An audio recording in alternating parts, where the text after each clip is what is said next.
Testing.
Good evening, councillors and members in the public gallery. I will officially open this evening's ordinary council meeting at 7 p.m. Thank you for your attendance tonight. I'd like to remind everyone in the chambers to ensure that comments are respectful to the council and all meeting attendees, including city officers and those in our public gallery. Please note this meeting is being live streamed. I'd like to acknowledge the traditional custodians of the land on which we are meeting, the Whadjuk people of the Noongar Nation, and pay my respects to elders past, present and emerging. I'll move on to item 3, announcements from the presiding member. And I'll take this opportunity to acknowledge the passing of Bayswater resident Ian Walters.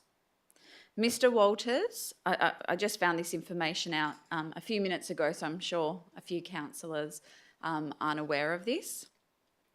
Mr. Walters was actively participated in the council process, and we will miss seeing his face in the gallery. And on behalf of council, I'd like to extend our deepest sympathy to his family and friends. I'll move on to item 4, attendance. All councillors are present in the chamber this evening. Applications for leave. Are there any councillors who'd like to apply for leave? Councillor Clark. Thank you, Mayor. Yes, I'd like to apply for leave from the 21st, Thursday the 21st of December to Sunday the 7th of January inclusive, please. Thank you. Councillor Maleka. Thank you. Yes, I'd like to apply for leave from Friday the 22nd of December 23 to Monday the 8th of January 24 inclusive. Thank you. Councillor Ball. Thank you. 12 January 2024 to 26 January 2024. Thanks. Inclusive. Yes. Councillor Osazowski. Thank you. For this Friday, the 15th of December through to next Tuesday, the 19th of December. Inclusive. Thank you. Councillor Johnson. Tuesday the 19th of December, please. Okay, can I have a mover and a seconder?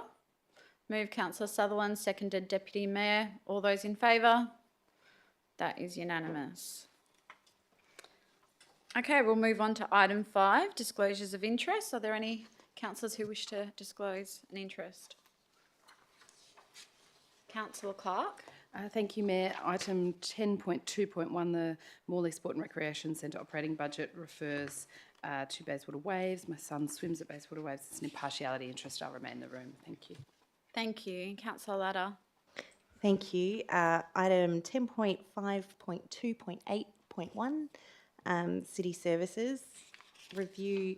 I was involved in the Place Management and Town Centre Activation Project as a stakeholder that's in that report. Thank you. Anyone else? No. Okay, I'll move on to item 6, public question time. Members of the gallery, I'll first call for questions on items on this evening's agenda, and then I will open to questions on items not on the agenda. Please provide your name and suburb before you ask your question, and please keep in mind that you're limited to 3 questions at a time. Are there any questions regarding an item on tonight's agenda? Please come forward.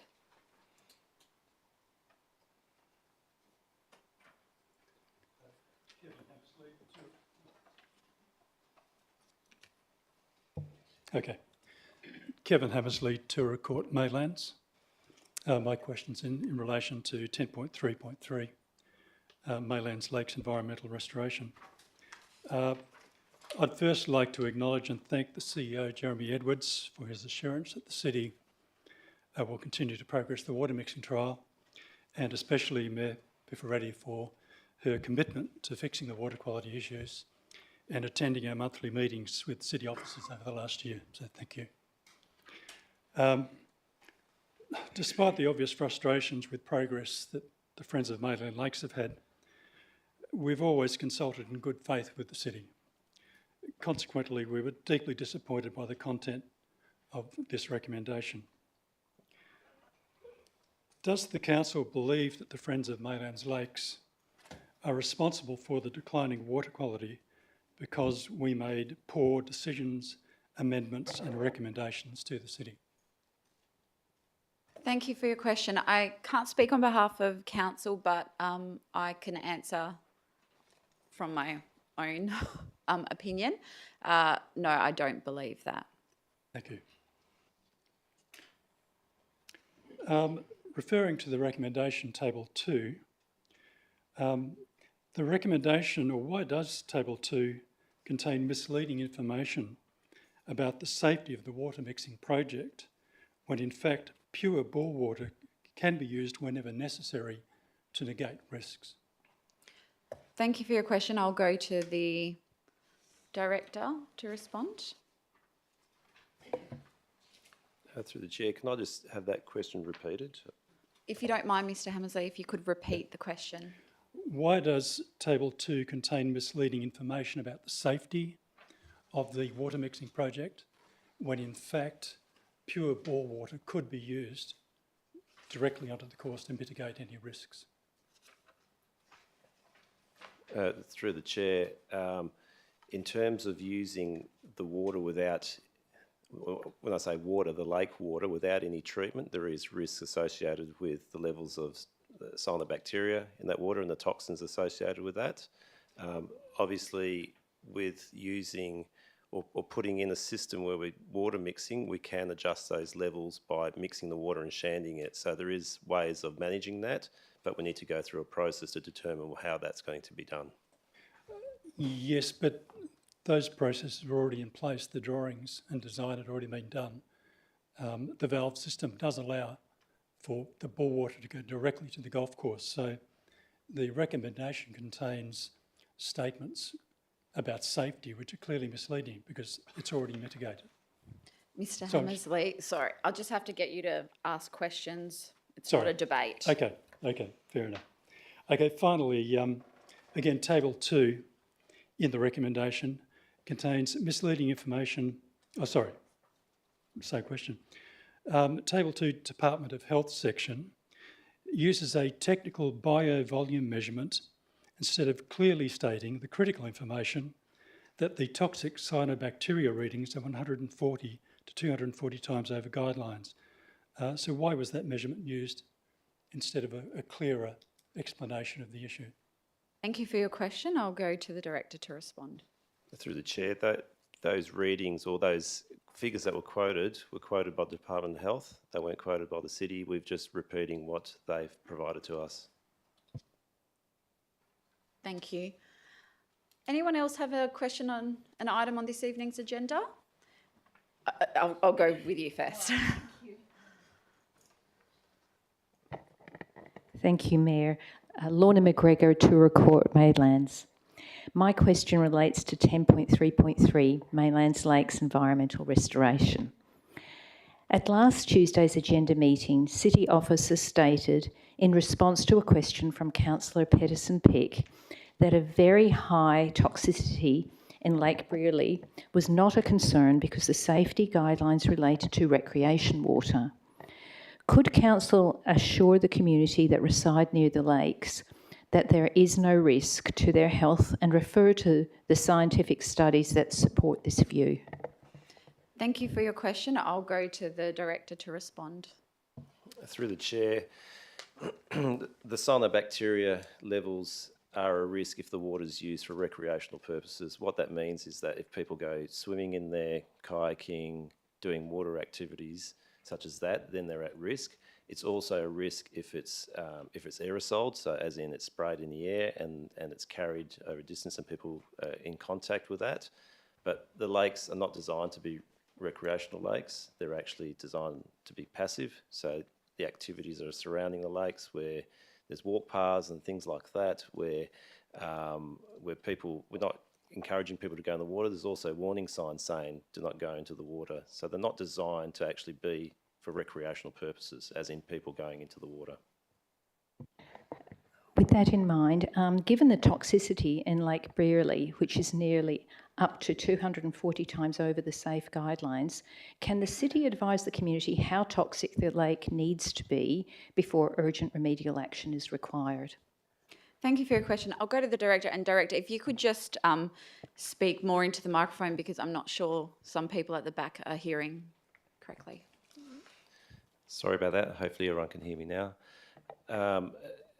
In terms of those measurements are basically around recreational uses. So at this point in time, the lake is not being used for recreational, never has been, and it won't be used for recreational purposes.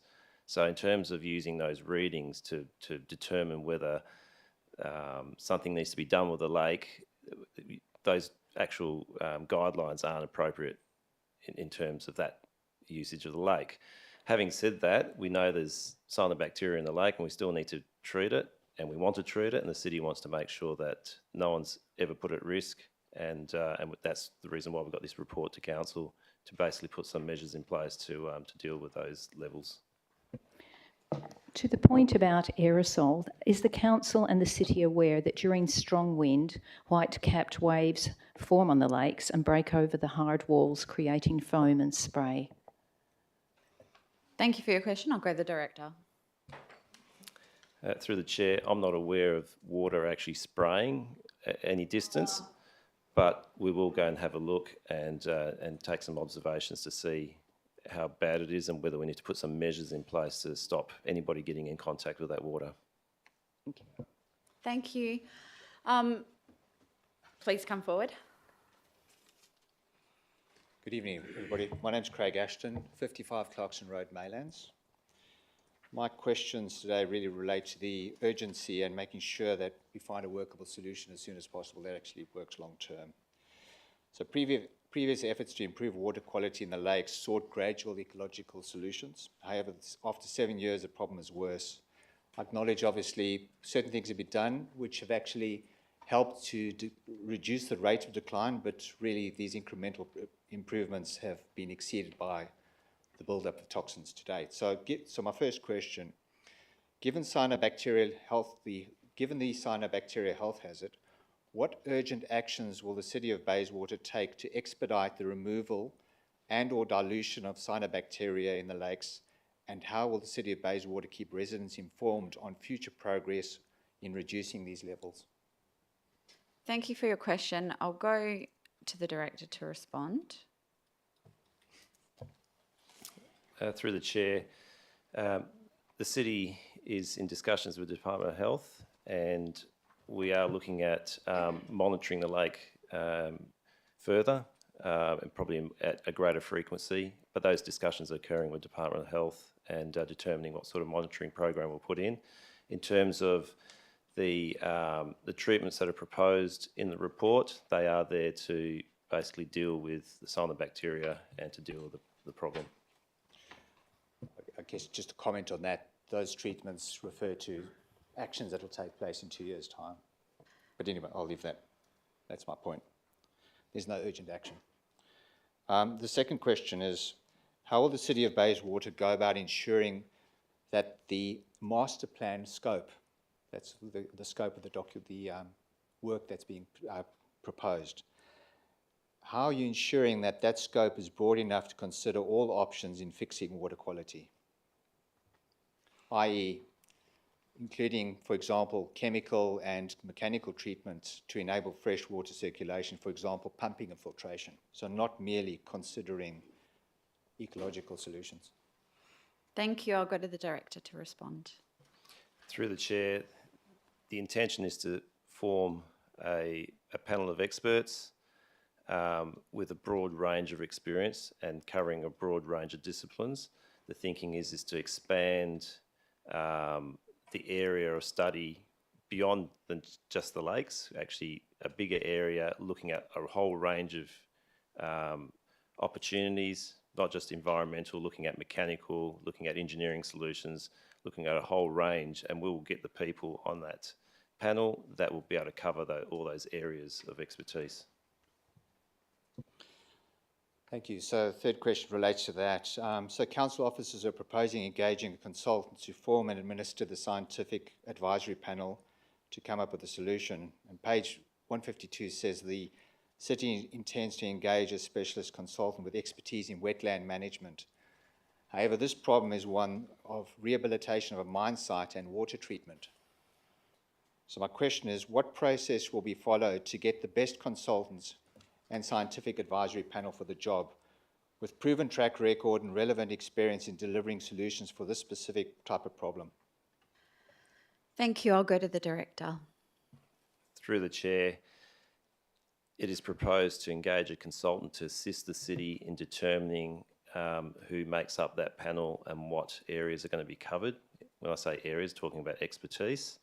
Basically, it's not going to be up to the city officers just to decide on their own. We're talking about bringing a consultant that can basically pull together an expert team and use knowledge and expertise from other areas as well, because this is not the only lake that's had problems. There's been lots of others around the area. So we're looking at drawing in a lot of information from other areas as well. But I guess what vetting process do you go through to actually make sure you've got the best people? Through the chair, the process that will be determined together with the consultant. At this point in time, we need to engage the consultant first, and then we'll work out what the vetting process will be. Thank you. Thank you. Please come forward. My name is Lydia Hulich. I live at 5 Sopwith Elbow, Maylands. The Council is now aware of the exceedingly high levels of toxic algae in Lake Brearley and recently received more information on the link to the respiratory and neurological disease, including the fatal motor neurone disease. I have 3 questions here. Does Council appreciate that the plagues of midges and threat of serious disease is causing immense stress and anxiety amongst the Maylands community? Would you like me to give you the 3 questions straight off, or would you prefer that you go one at a time? We'll do one at a time. Okay, So fine. just in terms of that first question, again, I'm a bit unable to speak on behalf of council, but I can tell you from my experience, I have been contacted by lots of residents, and I understand the impact it's having on their amenity and well-being. Okay, thank you. Question 2. Does Council agree that urgent solutions need to be initiated immediately to reduce the risks to the community? Thank you for your question. Council will be considering that tonight. Right. Do all councillors understand that there is strong evidence of a link between human disease and cyanobacteria, even though causality has not yet been established? I'm going to say that you're asking that question of councillors, so I can just say, speaking on my own behalf, I'm not comfortable saying that I agree with that at this stage. No, I'm not. Okay. Thank you. Anything else I should ask? Thank you. Thank you. No, please come forward, and then I'll go to Mr. Coleman. Thank you. Tony Connolly from Hinkler Loop, Maylands. Congratulations, Mayor, and all councillors on elections. Very happy for you. And congratulations. Does the council know exactly how many residents have been and are affected by this midge and mosquito scourge? Thank you for your question. I might go to the CEO. Through you, Madam Mayor, I think the council is aware of the number of properties within that area, but the actual number of residents we wouldn't know. But we do appreciate and understand that it is wide impacting and affects a number of people surrounding the lake there. So what is the number of residents? So a large number of residents. What is the surrounding number that. of residents? I wouldn't know the number of residents. You don't know off the my number of hand, residents? Madam Mayor. Okay. I've never had a city representative attend my property to see the problem firsthand. I've phoned a number of times with combined total effort of being offered 2 packets of insecticide. I've attended meetings and been here a number of times and find let's try solutions, but without any success, with the problem now worse and no solution in view. And with respect to the director who keeps saying that we're going to do something, but we've had 7 years. Question 2, during the periods of natural disasters, funding is normally provided to those affected by the government authorities. Whilst the midgie problem isn't in that realm, it is an issue that due to the continued failure of the council to properly manage, it has persisted and now reached crisis level. Is the council aware of the significant costs in terms of time and money being spent by ratepayers annually in dealing with the impact of Midgie problem, and if so, has the council given due consideration towards providing assistance in the form of cash or provisions of additional services such as window cleaning, painting and medical services for those impacted? Thank you for your question. I'll go to the Director. Through the Chair, the City does not provide those particular services that you outlined there in terms of window cleaning and painting, but we do provide some services out there. What we do provide is residual barrier sprays to residents, and that's basically provided free of charge. And we also provide advice on how to use that. We also can provide other things like bug zappers as well. So if residents want bug zappers or residual barrier spray, they can contact the city, and we can send somebody out to provide that items and give some instruction on the use. Can I just tell you that I installed a bug zapper at my house, and it's like a disc detector. It goes off so often, and when you get up in the morning, it's got that much deep of midges that have died. It just doesn't work, and in fact, I suspect it attracts them. Thank you for your answer. Last question. Will the city acknowledge that this problem is not a priority to fix at any cost? I did ring the mayor prior to the election to see what was on her schedule of program, and it didn't include this particular one. It included many other fine projects. The advice of GHD engineers has been followed on a basis of limited budgetary considerations. When presented with multiple solutions previously, the quickest and cheapest has been adopted without success. GHD have provided their professional advice as to the total solutions, but for this have been ignored for the reason of being too expensive and engaged. Now, that's an opinion, but when I listened to the agenda of last Friday, the 5th of agenda, and thank you, Councillor, for your questions. I thought they were outstanding. But as a number of speakers have said, GHD have reported that the poisonous water is something like 250 times greater than the risk that's acceptable. That's in their report. They're saying, they're the independents, they're saying that that is unacceptable a risk. The answer is, well, we're trying to get back to recreational water. Can I just point out that once upon a time, you could canoe quite safely on that place. Right now, it's dangerous, and I just don't think the council is giving enough thing. And I think it's a monetary problem. Again, a judgment, but we're really concerned. And my health and the foliage thing that we talked about, if you walk along my outside boundary, along my fence, so the fence is there and you walk along, they just spray up. So they're growing in my lawn. And so I just don't think the answers that we're getting are adequate. Thank you. Thank you, Mr. Connolly. Mr. Coleman.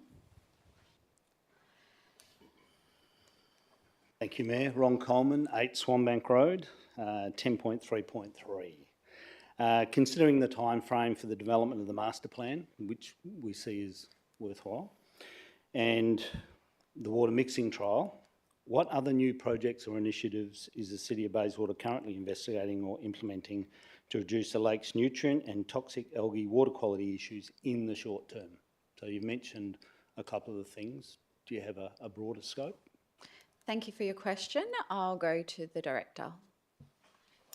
Through the Chair, we are looking at doing some interim treatments. Obviously, doing the master plan will take a little while, and we're also aware that we need to do something immediately to try and relieve the pressure that's applied to the people out there in terms of the midge and the condition of the water.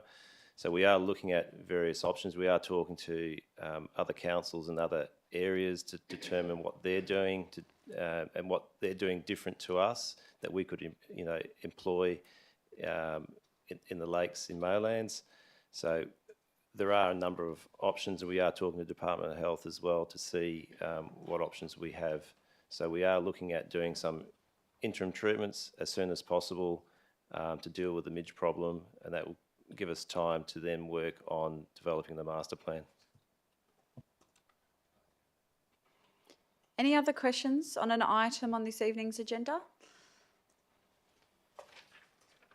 Thanks, Mayor. Kim Stokes from Airways Boulevard, adjacent to Lake Bungana. And my question's in relation to the Maylands Lake Environment Restoration. Wayne Edgelow, the water management expert consulted by the city, estimated a basic landfill cost of Lake Brearley to be $20 million. Now, if an activity of this nature were to be pursued by the council on the recommendation of their directors, are the council able to give an assurance to the community that funds will be available to commence the major earthworks required to convert what was essentially a mine site into a self-regulating lake system? Thank you for your question. I'll go to the director. Through the chair, maybe if I just put Wayne Edgelow's figures in context, that when we say an estimation, it was probably more just a statement on site when he had a look at the lakes and just quoting figures based on what he's seen in some other areas. So that was not a detailed estimation of any kind with no scope attached to it. But in terms of how much funds the city will put towards the project, that will be determined based on the master plan. So we need to go through the master planning process first, determine exactly what needs to be done, what works are required.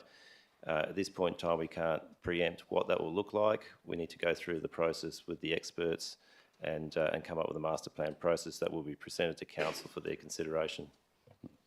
So it would probably be, would it be likely that this would be pursued if that's the sort of money we're talking about?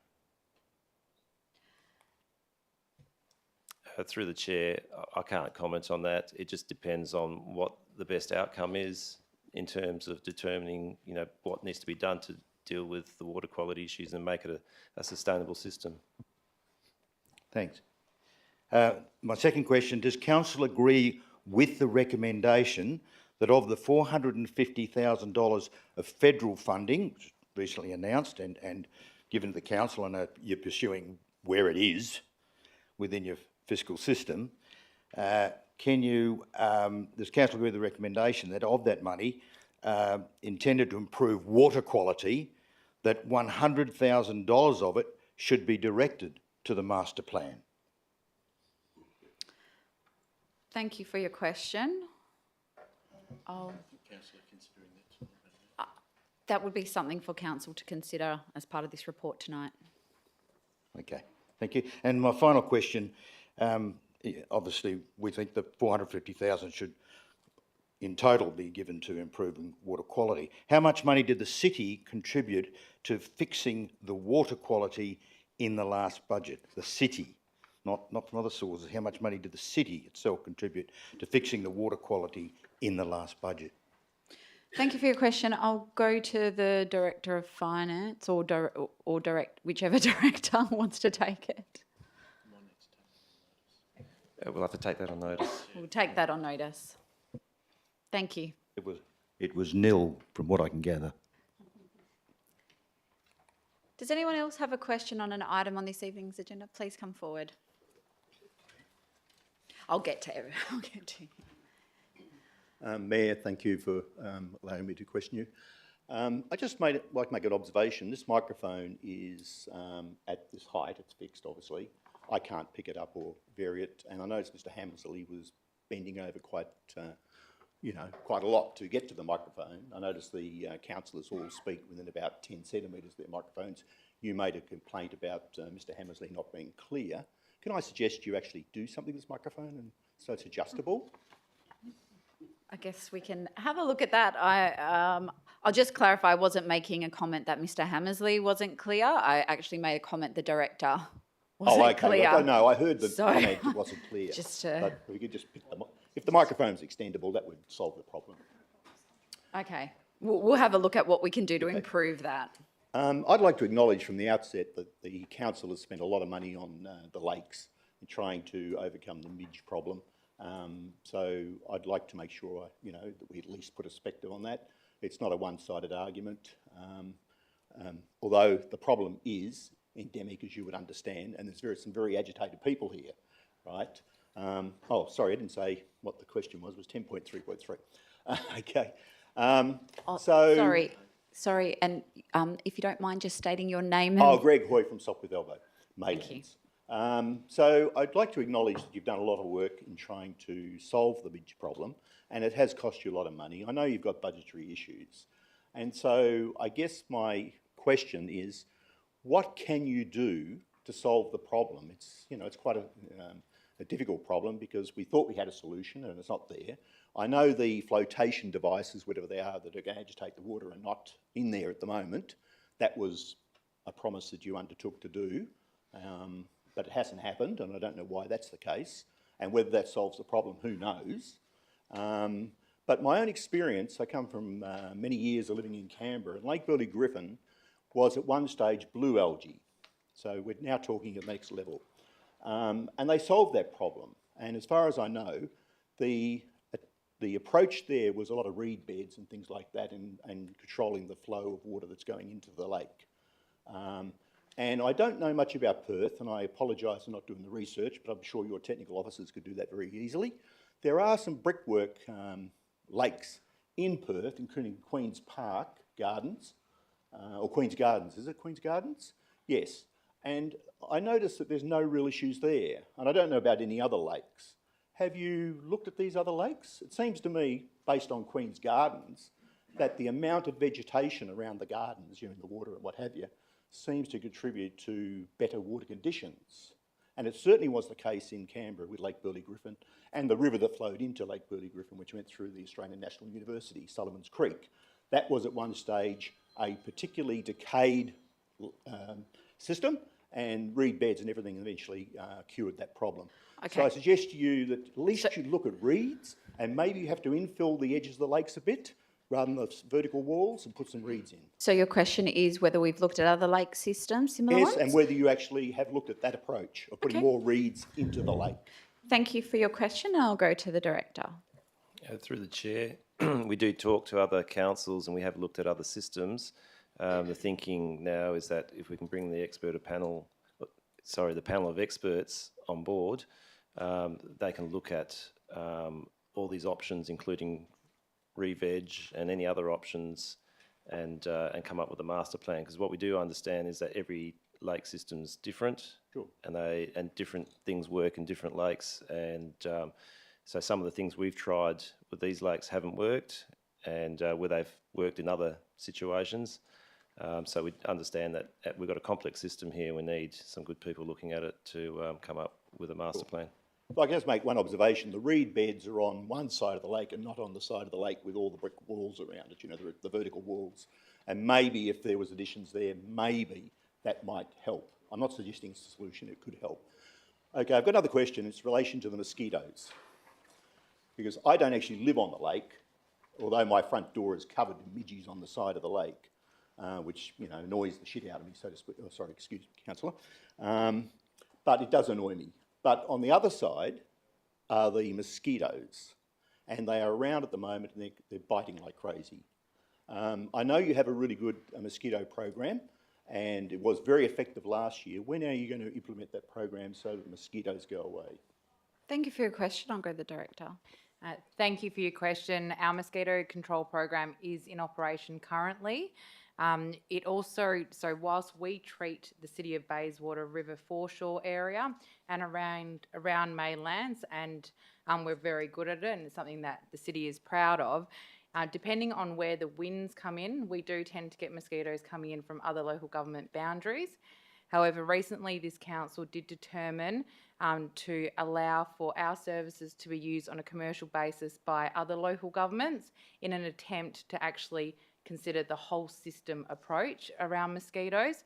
So we're hoping that will help. However, there were comments received through questions today, and I am exploring that with the team, and we'll look at what we can do better considering the anecdotal evidence you've provided. Thank you. Thank you very much. I will go to the back, and I'll just remind everybody this is public question time, so we do have a big agenda to get through tonight, and we're already past, I think, 30 minutes of public questions. So if you could just go straight to the question and try to limit the preamble, because there may be some more questions. So please come forward. Good evening, James Miles, Hinkle Loop, Maylands.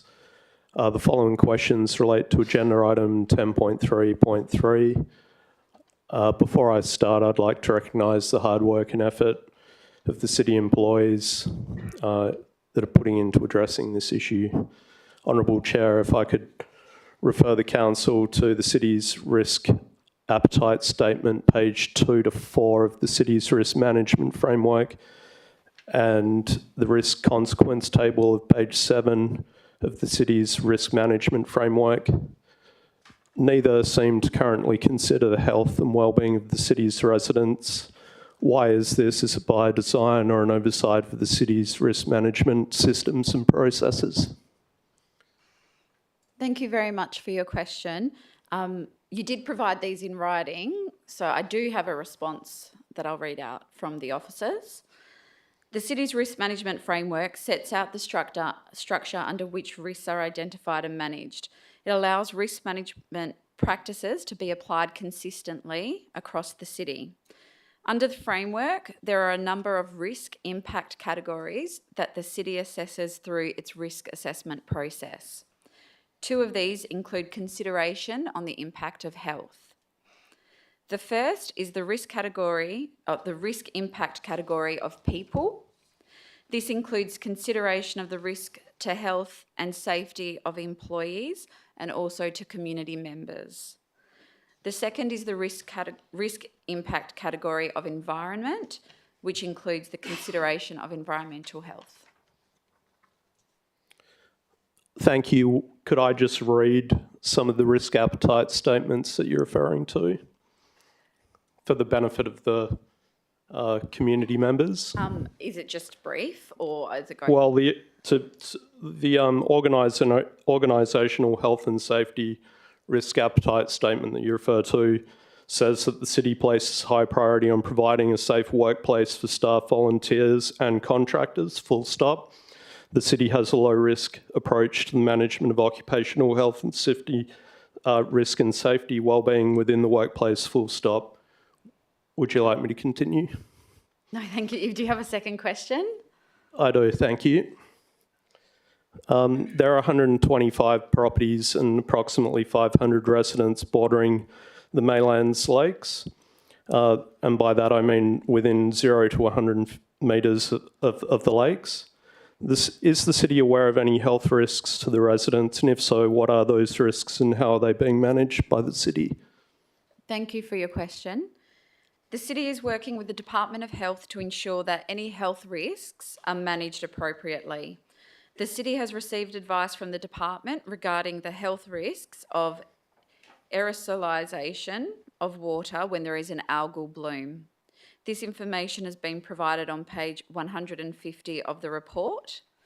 The city is continuing to ensure signage around the lakes are in line with the Department of Health's recommendations, manage water features to limit risk of exposure, and progress environmental restoration of the lakes to mitigate the impacts of poor water quality on the community. Thank you. On the 14th of August, I identified and reported 4 oblong turtle deaths to the city, Lake Brearley. In the calendar year of 2023, how many similar turtle deaths in the Maylands Lakes is the city aware of, and can it elaborate on the cause of these deaths? Thank you for your question and thank you for reporting that as well. The city was made aware of the oblong turtle deaths. Subsequent searches by the city's conservation team did not identify any additional affected turtles. Officers from the Department of Water and Environment Regulation attended the site and took water samples from the lake. Their advice indicated that blue-green algae levels within the lake may be related to the turtle's death. Thank you. Thank you for your questions. Does anyone else have any questions on an item on this evening's agenda? Please come forward. Mayor, can I start on the question? Oh, I've just, sorry? Sorry, I just asked. Sorry, Mr. Is it Hoy? Yes, Greg Hoy, and I don't believe one of my questions was answered. That's why I'm back. So if Which you can question was indulge me. that? That was about the agitators, which were planned to be put in the lake, but haven't happened. So I did ask the question, what's happening there? I don't think I got an answer. I'll just go to the director. So by agitators, I suspect you're talking about the mixers. Mm-hmm. If they've been installed, they're operating in the lakes. Are they? Oh, my apologies. Okay, thank you very much. Ms Gray? Ms Gray.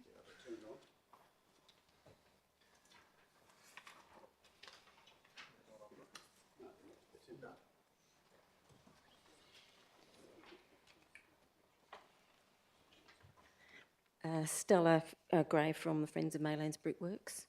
My first question is, if council do not support changing the zoning of the Maylands Brickworks tonight from medium-high density to public open space, will council include an assurance to honour the community's desire to retain the full site for community use and remain available for community purpose? Thank you for your question. That's something that will be considered by council this evening. Okay, so we would get an assurance that there's no more possibility of sale or development on the site? That's something for council to consider this evening. Okay. Second question is, at the August council meeting, the council resolution was for an annual maintenance schedule for the site to come back to this December meeting. The officer has decided to ignore that decision and decided to continue to do nothing. So we have struggled over the last 5 years to just get the gutters cleaned on all the buildings within the brickworks, and we keep getting a response as to we have to wait and see what the future of the brickworks is. That's part of just basic maintenance. So we should be able to get simple things done like get the gutters cleaned. So the question is? Why has the annual maintenance budget that was decided for it to come back to this council been ignored by city officers? Thank you for your question. I'll go to the director. So through the chair, there is a budget in terms of general maintenance of that area. So I'll need to look into to understand why there hasn't been any maintenance. I believe, the budget's available, so we can do some maintenance out there. So The budget that's in the agenda, is only up until July next year. So it's only the one budget. Beyond that, there is no budget. So we'll take that on notice and come back to you. Thank you. Are there any other questions on an item on this evening's agenda? Okay, any questions on an item not on this evening's? Sorry. Ms Palmer, there's a question on an item on this evening's agenda. Sorry, I'll just stay with that first and then we'll come back to items not on the agenda. Nirmal Singh, Embleton. Good evening, councillors and officers. In the morning, I had put out about 13, 14 questions in writing. I don't have answers here. So I just want to know if the answers will be given in this meeting or the next meeting or in between somewhere. So my understanding is that all the written questions that we receive, they will be published along with the answers in the minutes for this meeting, which will be in January. Okay, but usually there are... We've stopped that process. Okay, sure. Thank you. Yeah, thank you. Sorry, Mayor, can I just clarify, the minutes or the agenda? The minutes of this meeting or the agenda of January's meeting? Minutes of this meeting will be in the January agenda. The questions and answers will be in the minutes of this meeting and that will be published. Oh, okay, within 10 working days. And then considered for us to accept or in January. Speak to in January. Yep. Yes. Okay, sorry about that, Ms Palmer. Thank you very much. Sally Palmer from McGillivray Avenue, Noranda. My first question, with the $70,000 plus cost of the forthcoming by-election, which you caused to be held in March 2024, what and where will the cuts occur in order to pay this approximate $70,000? Thank you for your question. I'll go to the CEO. Through you, Madam Mayor, the funds allocated for the extraordinary election, which will be in March, will be considered as part of the mid-year budget review. So that will be considered as part of the overall mid-year budget review for the allocation of those funds. Sorry, so at the moment we don't know where it's coming from, is that right? Through you, Madam Mayor, there is a number of budget items across a $90 million budget where there is savings, and that work is being conducted at the moment, and that will be presented to Council as part of the mid-year budget review. So we're actually taking it from some other budgets, some other cause. No, Yep. through you, Madam Mayor, we're not taking it from any other budget. Within any budget of a local government, there is surpluses throughout the year, and that will be identified as part of the midterm budget review process. Thank you. My second question, being a long-time resident in North Ward, apart from infrastructure repairs and maintenance, when can North Ward expect a major project, e.g. Lightning Swamp? I'll go to the CEO. Through you, Madam Mayor. so. Council has a council-led budget process where they consider a number of priorities in the lead up to the 24-25 budget process. So there's an opportunity for community members to talk to your local ward councillors, but then council will consider that as part of the overall budget when they adopt that in 24-25. Thank you. And my third question, in all the events shown in the Bayswater Buzz, all wards have good social interactions, such as art, carols and so forth. Why has our North Ward gravitated to a car park event of food trucks? Thank you for your question. I would say I'm happy to answer this, having being a resident in North Ward for my entire life. We've had numerous different events. We've had an Indigenous concert earlier this year. We've had Christmas carols there before. And we've had, I think, an outdoor movie as well in the North Ward. So I think food trucks is very appropriate, and I've had very good feedback from the community about it. Good. Thank you for your question. Thank you. Just to write a reply on that, the actual There is no right of Christmas reply. film was done by Noranda Vibes, and so was the Christmas Carols concert. It wasn't done by the city. Thank you. There were lots of activities. FJ Bills Park, there was a jazz concert there as well. Any other questions? Not an item on Mr. Dyke. David Dyke, View Street, Maylands. I'll be quick.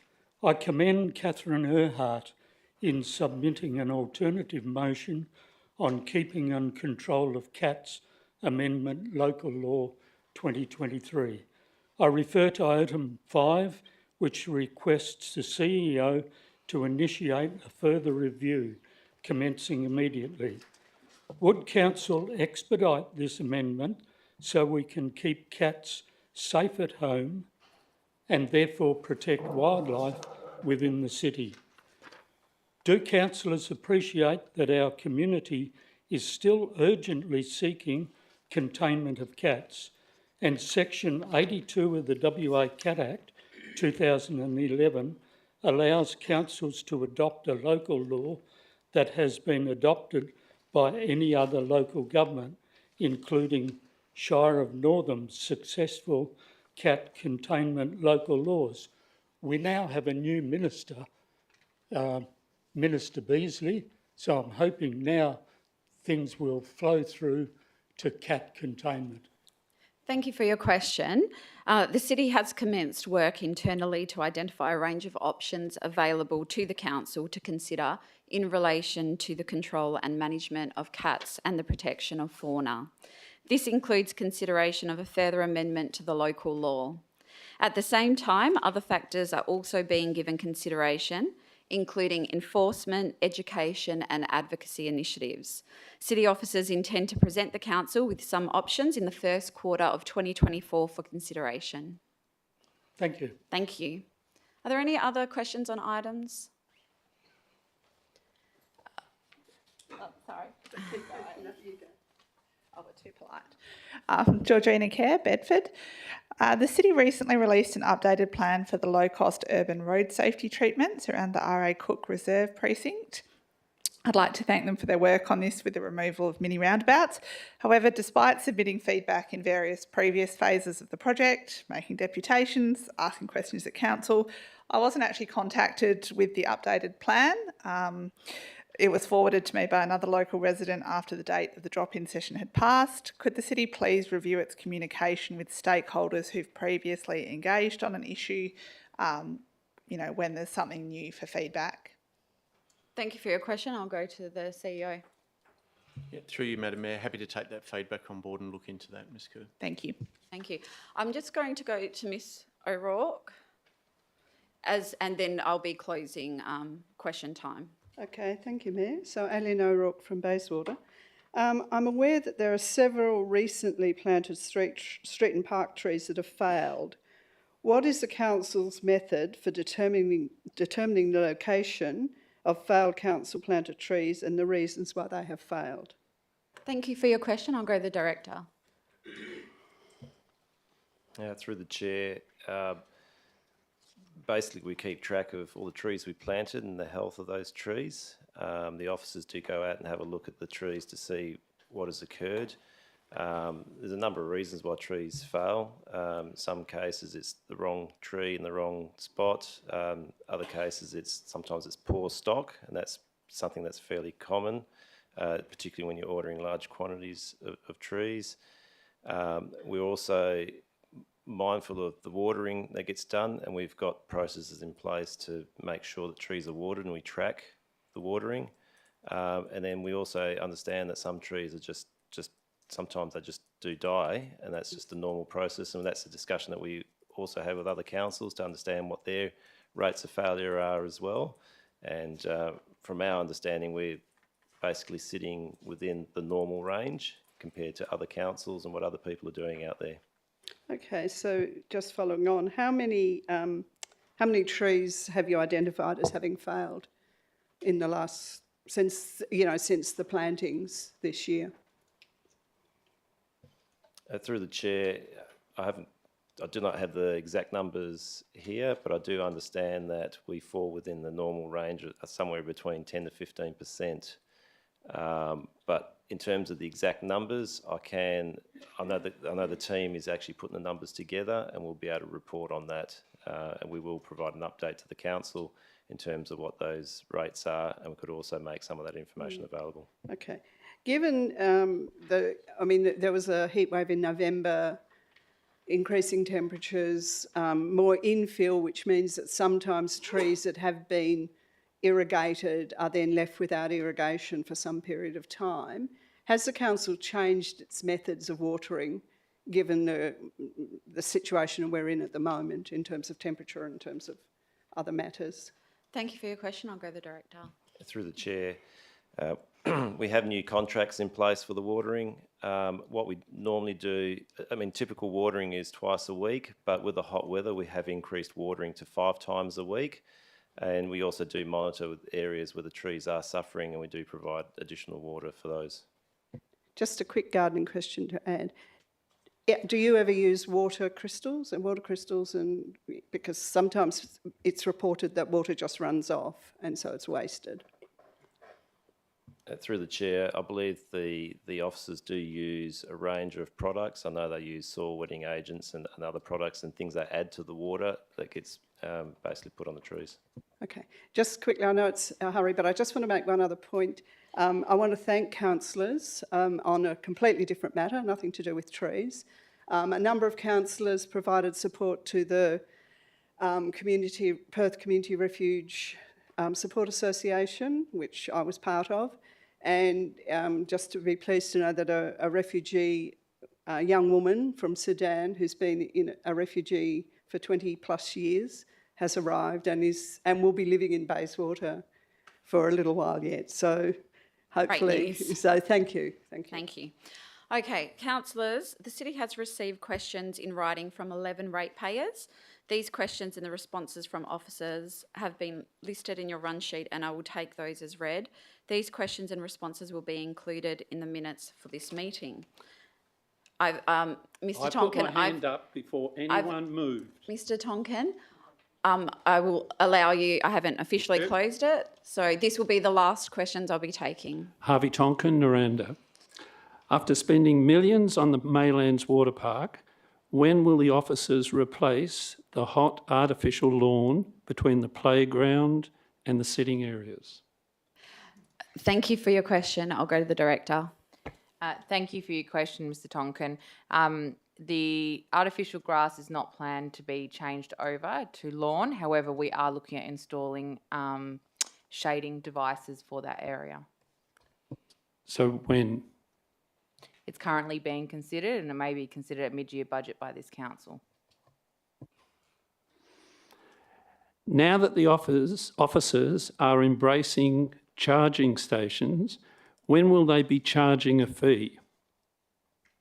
And are all charging stations protected by bollards? Thank you for your question. I'll go to the Director. Through the chair, we have a charging station at Morley Sport and Rec. Basically, yeah, in terms of charging for those, that is something that we need to look at as officers and present something to council in future. That is something we're looking at through our sustainability officer. So, and the question about the bollards to protect it? Through the chair, probably need to put some bollards in. Is that what you're basically implying? It's up against a grassed area that people park on. It's completely open. Yep. We'll take those comments on board and we'll have a look at it. I did mention to the staff member, but nothing's been done. Okay, thank you. Thank you very much. Okay, I'll now close public question time. We'll move on to item 7, confirmation of minutes. We have 2 to consider. 7.1, Ordinary Council meeting of the 31st of October 2023 with the minutes of item 6.1 amended as shown in the agenda. Can I have a mover and seconder?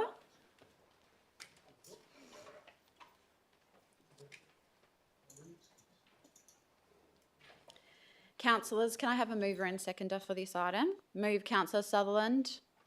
Seconded Deputy Mayor. I'll put that to the vote. All those in favour? That is Councillor Maleka, Councillor Eason, Councillor Sutherland, Councillor Ladder, Deputy Mayor, Councillor Bull, Councillor Clark, Councillor Johnson and myself. All those against is Councillor Ostaszewski. I'll move on to 7.2, Ordinary Council meeting of 21 November 2023. Can I have a mover and seconder? Move Councillor Ladder, seconded Councillor Sutherland. All those in favour? That is unanimous. Item 8, presentations. Councillors, does anyone have a petition to table? Councillor Maleka? Yes, thank you. I'll just swap my glasses. Okay, so this has come to me through a member in the Central Ward, and it states, we the undersigned, being the electors of the district, formally petition the City of Bayswater to address the following. Requesting a revised dog exercise policy at Battersea Reserve, proposing a fenced child playground and designating the northeast corner, less than 1/10 of the total area, as an off-lead ball exercise zone. Petition to revise Battersea Reserve's dog policy for a more inclusive community, enhancing the well-being of both humans and their furry companions. And I believe that there are 79 signatures here. Thank you very much. Can I have a mover and a seconder to accept it? Moved Councillor Maleka, seconded Councillor Sutherland.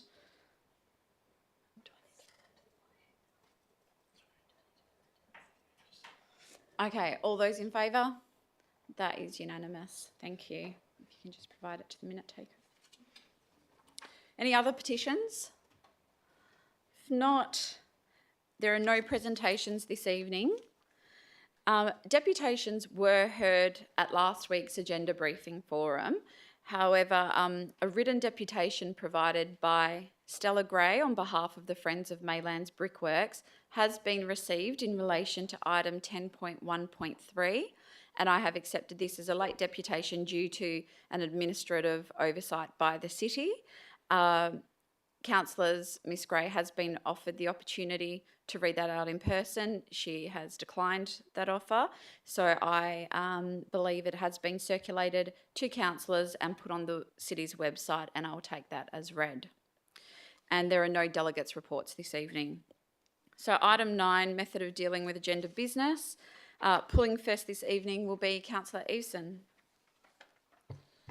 Yes, just two that I've got. 10.4.1 and 10.5.1.3. Sorry, Councillor, what was the second one? 10, I believe it's 10.5.1.3, policy review, communications and social media. Oh, yeah. I've got it. There's an alternative prepared. Thank you. Yep. Thank you. Councillor Sutherland. I have got 10.3.1, alternative use options, Embleton Golf Course, and 10.5.18, reimbursement of external committee members. And I think that's it. Thank you. Councillor Latta. 10.3.2, the Gibney Reserve.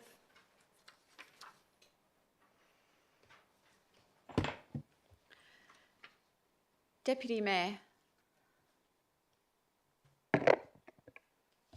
10.3.3, Maylands Lakes, and 10.1.3, Maylands Brickworks. And that's it. Thank you.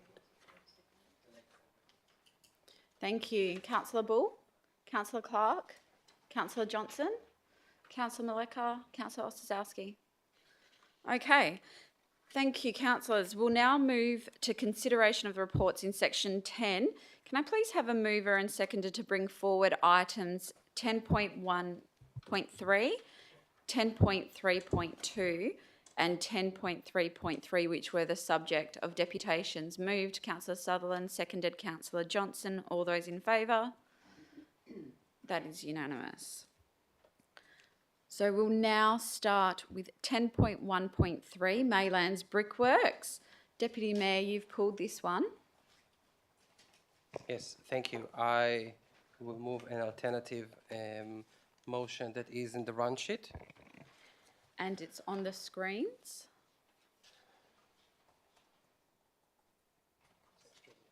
Yes, which includes a few additions to the officer's recommendation. So I'm just finding it here as well.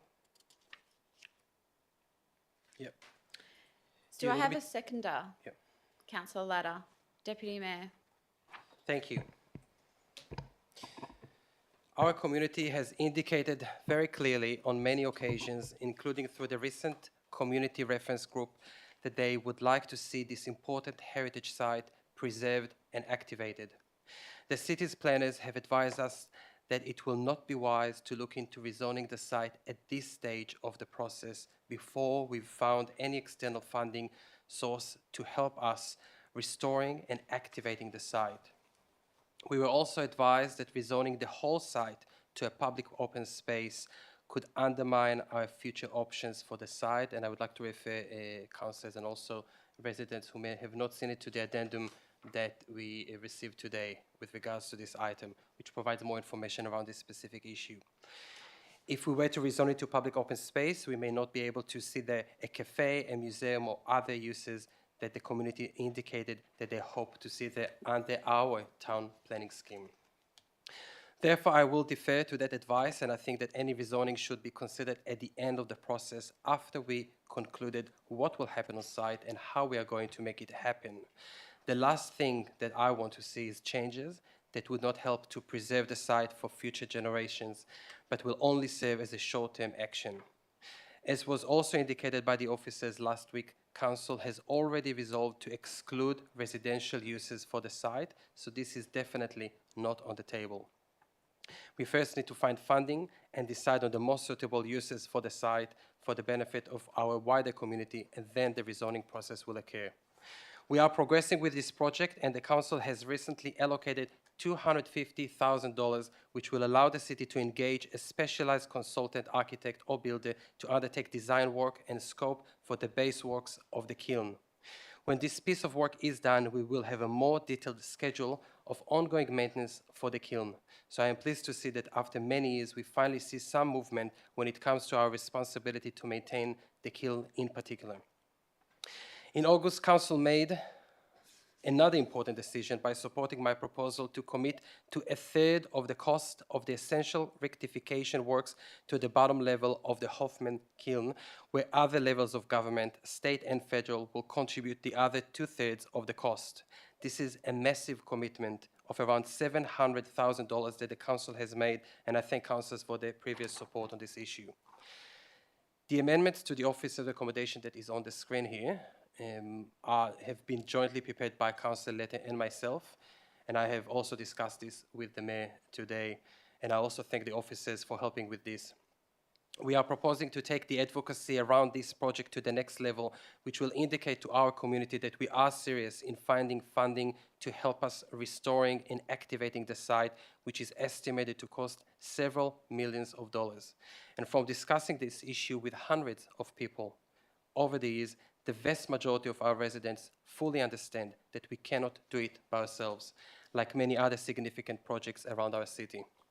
It is proposed to have a comprehensive advocacy document that we can all use when lobbying for money, including community members who want to lobby their state and federal representatives and any other sources. This is why it is proposed here to have it ready by March 2024, and it will be on our website for the use of everyone.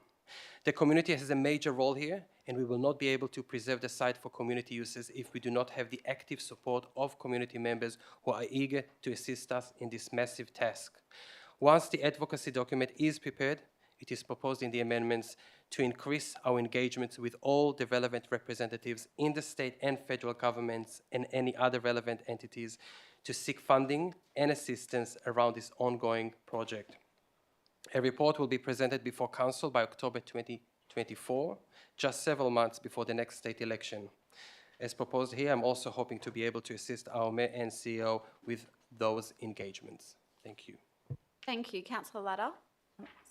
Oh, sorry, just before you begin, Councillor Clark, have you got a... I've got an interest to disclose.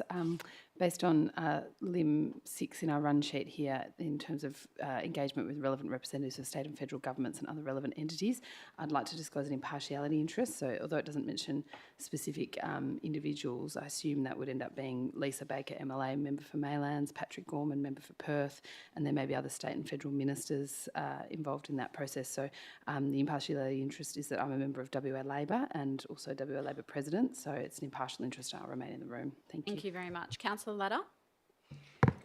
Thank you. The community wants Brickworks restored and activated for community use and enjoyment of the site. I think that's really clear from the CRG process, and also during the election campaign, Brickworks was raised with me by many people, both living close to Brickworks, but also people on the other side of the railway line. So it's not just a local issue. The interest in preserving the building and activating it for community use is broad and aligns with those CRG outcomes. I accept that rezoning may make more sense once we understand the funding options available to us, and I note that the previous resolution excluding residential development on the site still stands regardless of the zoning. The city has advised that our planning framework is restrictive on the uses of that align with those community desires under public open space, and so I think until we know the funding pathways available to us, I think we should follow the recommendation on that matter. I do have concerns about how slow progress on Brickworks has been, even since that August resolution, and I think the work of the city needs to reflect the priority that council gave to that issue in that August decision. Funding options have not been fully explored, and the advocacy plan in this alternative is a critical component of that.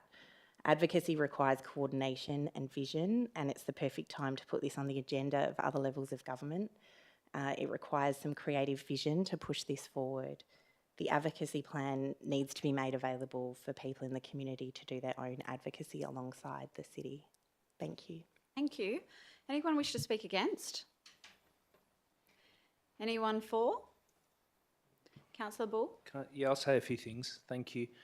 So I'm a little disappointed with what has been brought before us because the resolution that was adopted in August, I feel, was unequivocal in terms of the priority level and the urgency that council saw the need to progress this project.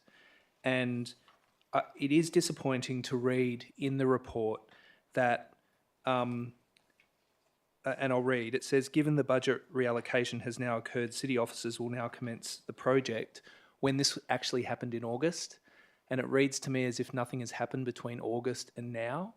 And part of the intention of the August resolution was to move towards thinking about how we can utilise the mid-year budget review to help fund further stages of the project.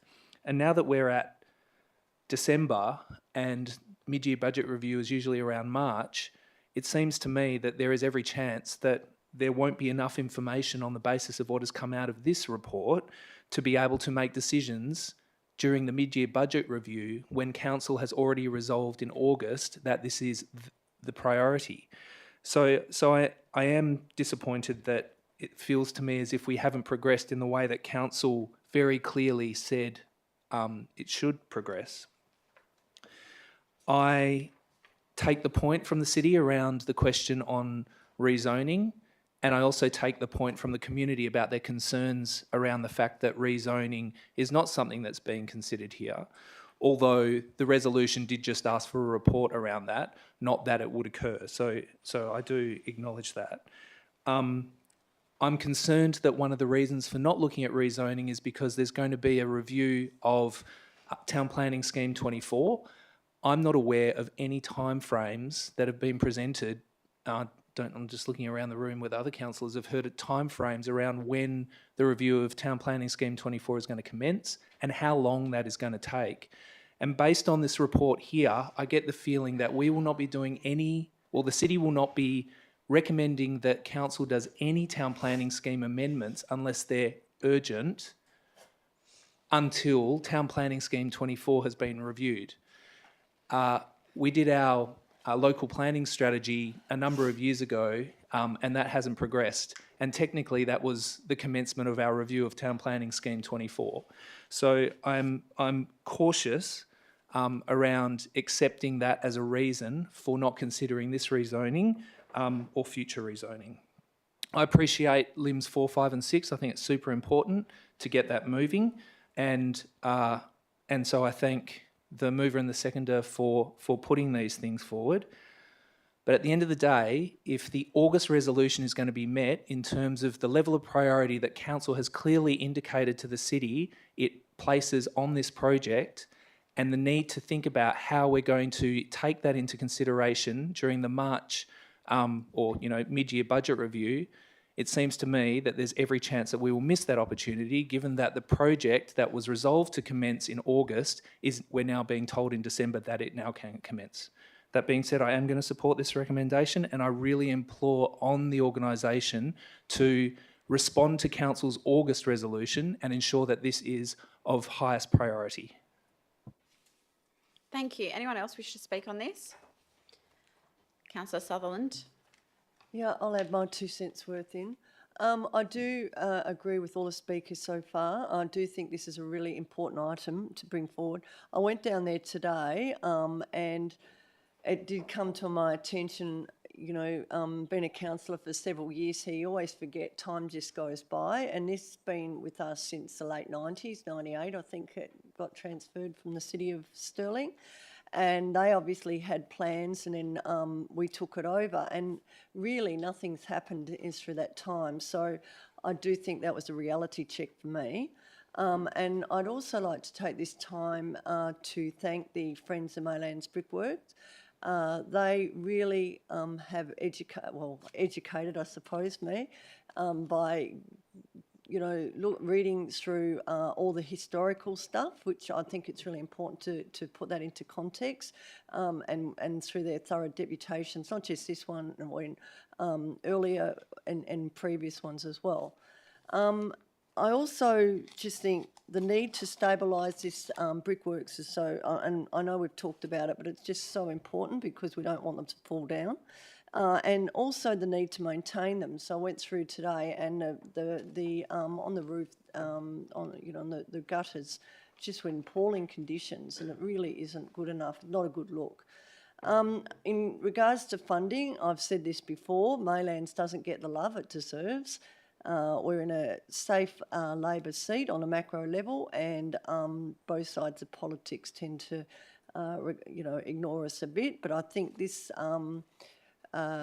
this alternative motion does give a pathway to that, and I'm personally going to be making sure that we do get some love, hopefully.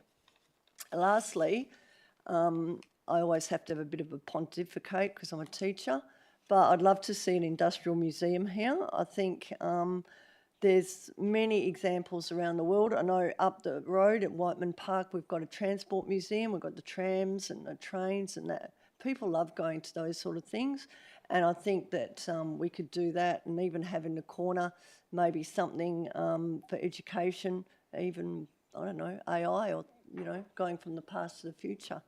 So anyway, that's my 2 cents worth. I just think it's a city asset. We need to maintain it, and we need to be proud of that asset. So thanks. Thank you. Anyone else wish to speak on this? If not, I'll go the mover to close. Thank you to all the speakers here. Can I just start with a question through Madam Mayor to the officers with regards to the note in the report that we only now starting with looking at finding a consultant? Can we understand why there was a delay and whether the caretaker period was part of that? Thank you. I'll go to the director.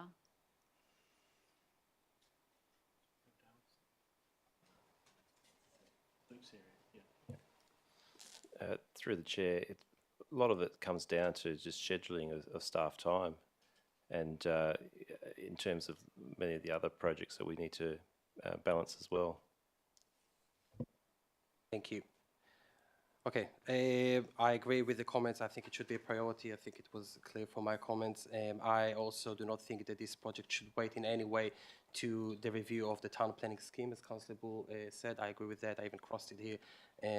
For me, it's not an issue. The issue is the funding and the suitable uses. A museum is a great use for the kiln in particular, or other parts of the site. We will need the funding for that. We need the support of the state and federal governments, and hopefully we can get that with those amendments. And hopefully in October next year, we can come back to the council, all of us, with good outcomes before the state election. Fingers crossed. Thank you. Thank you. I'll now put this to the vote. All those in favour? That is unanimous. Thank you. The next item is 10.3.2, Gibney Reserve Pavilion. Councillor Ladder, you've moved this. Are you moving the officer's recommendation? Yeah, can I propose an amendment? Did you provide the amendment? I didn't, but it's very small. Okay. Just to remove the option for the extra 5, so we...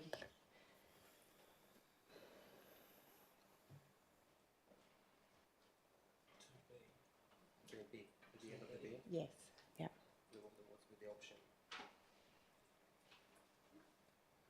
Do I have a seconder? Deputy Mayor? Councillor Ladder? I think this building has spent many years being unused, and I really hope that it gets the use that's intended for it, but I think that it would be good to review that after 5 years and make sure that this site of such high value as they have stated is still required in the same way. The intention of Football Futures is to ultimately be housed in the State Football Centre, and I think in 5 years' time we'll have a really good idea of whether that's happening or when it will happen, and I think that that's the right time to review it. Thank you. Deputy Mayor? Yeah, I agree with everything that the mover just said. I think 5 years is quite a long period, especially when it comes to a new program, so it will be good for all of us to understand how it's been used. Thank you. Anyone wish to speak on this? Councillor Sutherland. I'm actually happy to keep it as it is, but I think, just a sec, get the right one. I think this has been obviously a purpose-built sporting pavilion, and it's obvious that Football West has faith in the city for wanting to extend their lease here, not just for 5 years, but, you know, with the possibility of doing another 5. And it's great that Football West is allowing the foundations to use this ground for opportunities for more inclusive football. As I've said many times in this forum, this type of football is the most popular sport in the world, bar none. And it's great to see that they're opening it up to all sorts of different abilities. It also means that more people will be coming into Maylands and cements the city's commitment to sports for all. Cements the city's commitment. Sorry, to Councillor sports. Sutherland, just one moment. I can't hear anything. Okay, if you can continue now, Councillor Sutherland. Okay. So I'll just finish off. This also cements the city's commitment to sports for all levels. I take on what Councillor Latta says about what could happen in 5 years, but I do think if they do go to another oval, I'm pretty sure that we'll be using that for more sport. This area is just getting more and more infill, and I'm pretty sure that our open space and these facilities will be needed for, if not soccer, but for something else. So that's all I've got to say. Okay, does anyone else wish to speak on this? Anyone else wish to speak? I just got a question to the directors. Is it common that we have lease agreements without an option?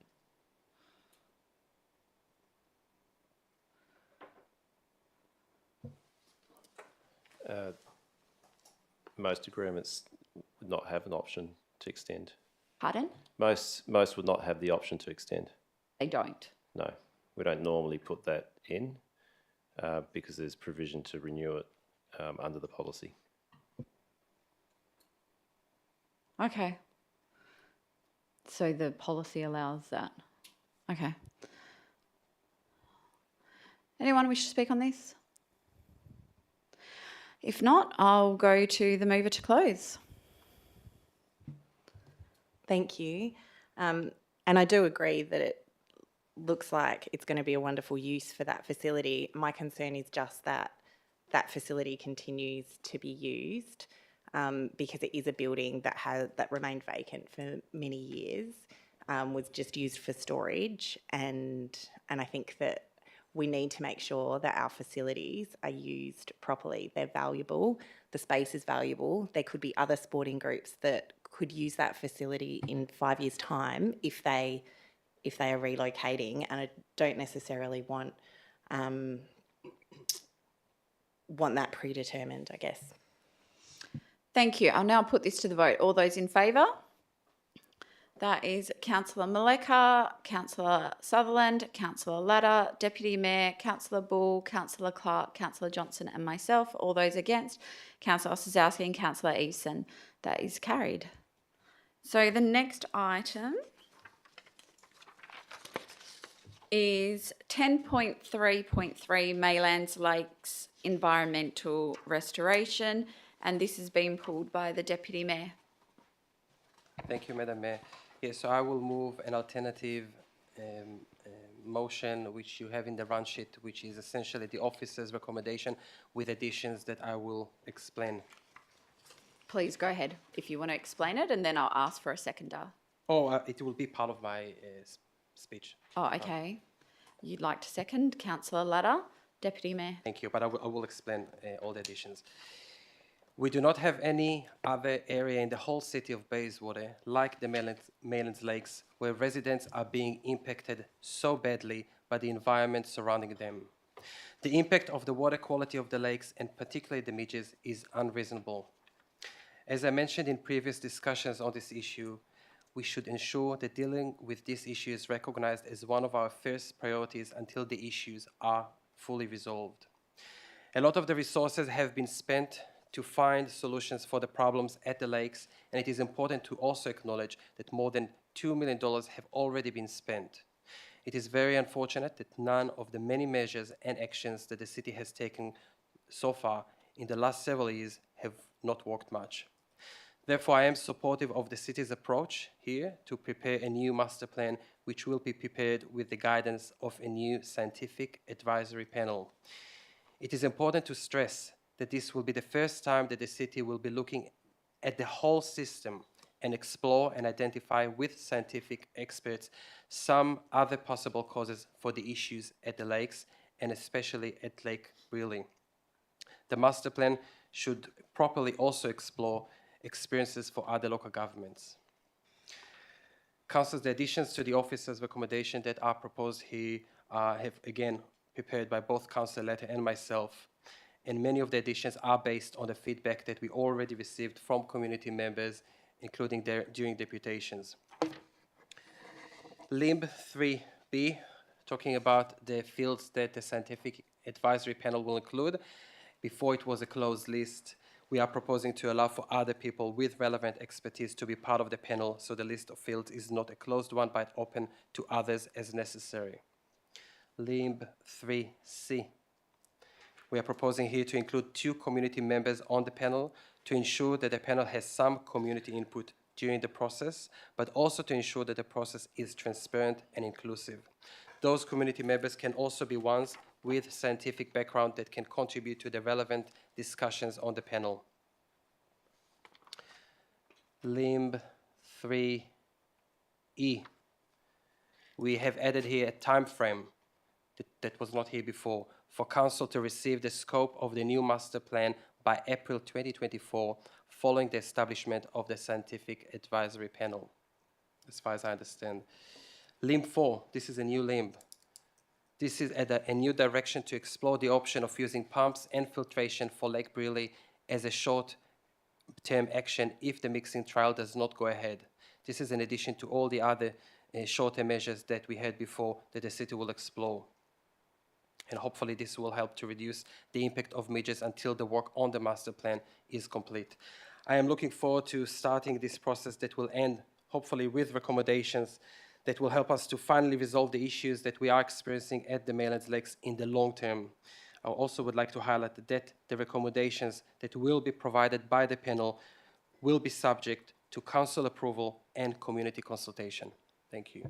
Thank you. Councillor Clark, did you have a disclosure? Yes, apologies. Just once again, so the alternate motion at 3G refers to advocacy at state and federal government levels, and specifically refers to the state's mining rehabilitation fund. So presumably that would link into Minister David Michael's area as Minister for Mines now as well. So that's an impartiality interest. I know a number of those people through my work, through volunteer work essentially with the Labor Party as a member of the party and president. Thank you. Thank you. Councillor Ladder. Thank you. People who live around the lakes are in despair about the impacts of midge and water quality issues. I think that's clear. We've all heard from many, many people who took the time to come and speak to us personally last week and tonight to ask questions. I've heard from a lot of people, as in addition to that, during the election campaign on their doorsteps and through dozens and dozens of emails and people stopping me on the street to discuss it, as they should. I understand their despair about the midges and have experienced it myself on many occasions. Obviously, the current situation is unacceptable. While some measures have been tried, there's currently no long-term solution and we need to remedy that. Apart from this lack of overarching solution, my underlying concern from discussions is a breakdown in trust between the city and residents. I think there's been a lack of transparency, a lack of communication more broadly with residents, and it impacts on finding cooperative solutions. I expect the communication plan will assist with it, but I also think the addition of 2 community members with that scientific advisory panel is an important way to provide some transparency in that process, a way to get community inputs quickly if needed, rather than having to go through a full engagement process to get feedback on particular issues that may arise, be able to provide local perspectives on problems. And I think it's clear that we need a clear plan and a clear pathway forward. We need to provide the space to do that properly, or we're going to end up with subpar outcomes yet again. But at the same time, residents need relief from their current experience. So the short-term measures need to be balanced with the long-term measures. And that needs to be led by science. I think it's the only way forward. And I think that this motion should indicate that we'll proceed with those measures for short-term improvements. We will communicate what's happening to residents, and that we're seeking more permanent solutions while continuing to implement measures that provide relief. Thank you. Anyone else wish to speak on this? Councillor Ball. Thank you. I just a couple of quick questions that came up when I was having another look at the report. So having a close read of the report, my impression is that we're looking to go from an in situ approach, which is the GHD approach, to an approach to create a natural self-regulating system. I just want to know whether I am understanding that correctly, and what does that mean in layperson's terms? Thanks for your question. I'll go to the Director. Through the Chair, that's correct. We are looking at, instead of just trying to deal with the water in situ, we are looking at the broader area and how it interacts with the surrounding area. So things like groundwater, stormwater runoff, the larger catchment area and the interaction with the larger area, and whether we can bring in other water sources, for example, into the lakes to try and dilute it. So there's a range of things that we're looking at through this process, where before it was more about just treating the water where it is in that system, that lake system right there and then. Now we're sort of looking at a much broader area and looking at other options as well. So when we say self-sustaining, basically we're looking at trying to return it to some sort of natural system that will self-regulate, and we don't need to go and put a lot of treatment in there, that it can basically act like a natural system where it basically functions normally on its own. And a quick follow-up question. I'm just interested to understand, again, in the report it talks about how council decided to not take this option but rather look at short-term options instead. But the GHD, when I read the GHD report, it seems a little bit more than just kind of instant short-term options. And so I'm just interested to hear why this approach is a better approach than the GHD approach, and why it wasn't picked up, but the GHD approach was picked up instead. Thank you. I'll go to the Director. Through the Chair, I'm not entirely sure what the scope that was given to GHD and what discussions occurred during when the project was developed through GHD. So the thinking now is to basically broaden that, and that's why we're saying bring in a panel of experts to basically develop that scope. I'll speak if that's okay. Go ahead. My heart really does go out to the residents, and I want to say thank you to all the residents who came out here last week and also this week, and had to all people who give deputations, it's tough. These people are living through plague levels of midges, as well as other things on a daily basis, and it's a situation that's untenable. And the people who come in here is really just the tip of the iceberg in terms of the people who are having to battle with this day in and day out. So I really do feel for those people and what they need to put up with.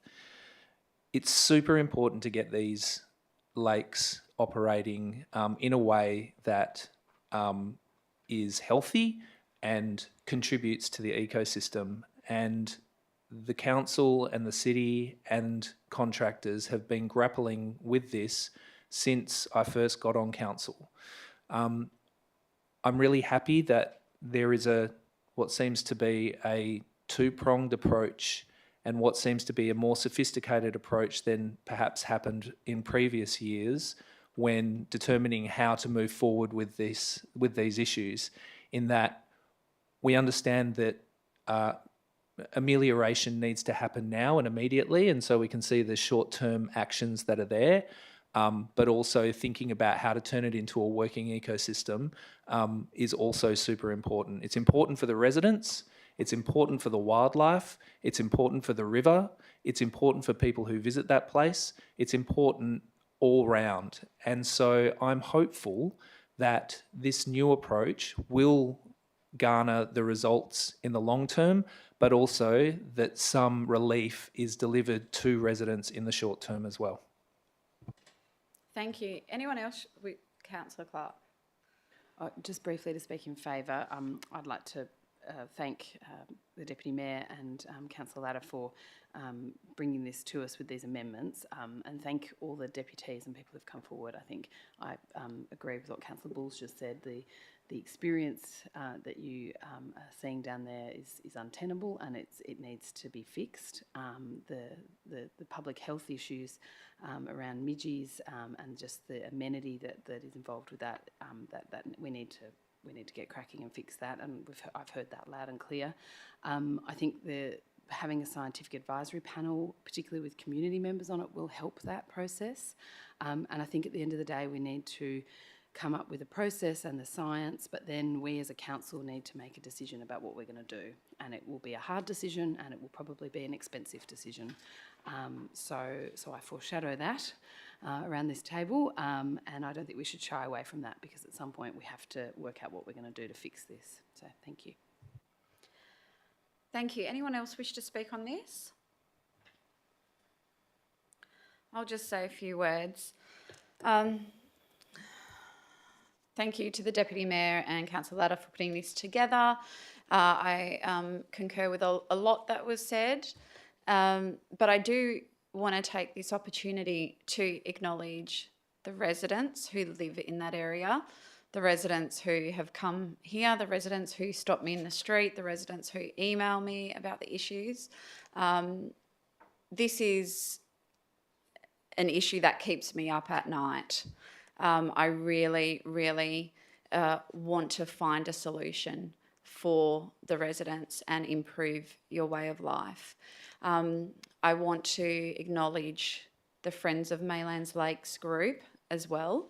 Some comments have been said about the process so far, but this group of people have been committed to finding a solution to this. They are local residents. They have expertise in some areas that are relevant to this, and they have been absolutely committed to the one goal of solving this problem, and I'd really like to acknowledge their hard work and persistence as well. And I do want to acknowledge the staff who have worked on this issue.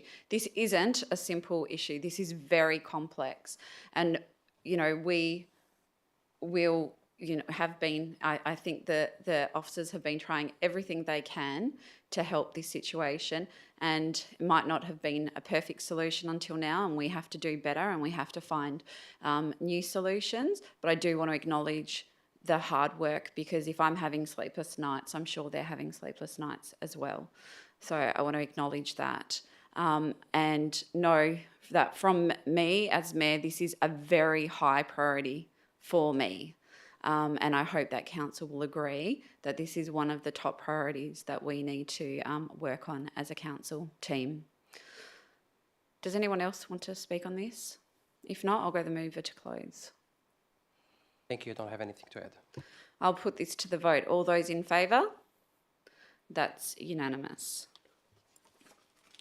So those were all the items that were subject to deputations, and we'll now move on to the remaining items in section 10 of the agenda. Have to begin with item 10.1.1, which is the Health Amendment Local Law 2024. No one's pulled this, however, an absolute majority is required. So can I have a mover and a seconder? Moved Councillor Johnson, seconded Councillor Latta. Councillor Johnson. Only just to note, these are minor amendments to a long process, so it'll be good to get it done. Thank you. Councillor Latta. Anyone wish to speak on this item? Councillor Bull. I just ask, are we just moving 1 and 2, I presume? Yes, and then I'll read out the purpose and effect. Anyone wish to speak on this? If not, I'll go the mover to close. Yeah, anything? Okay, let me just grab it. I'll put this to the vote. All those in favour? That is adopted. Now, the council has passed these resolutions. I will now give notice to the meeting of the purpose and effect of the proposed Health Amendment Local Law 2024. Purpose. The purpose of the local law is to amend the City of Bayswater's Health Amendment Local Law 2023. Effect.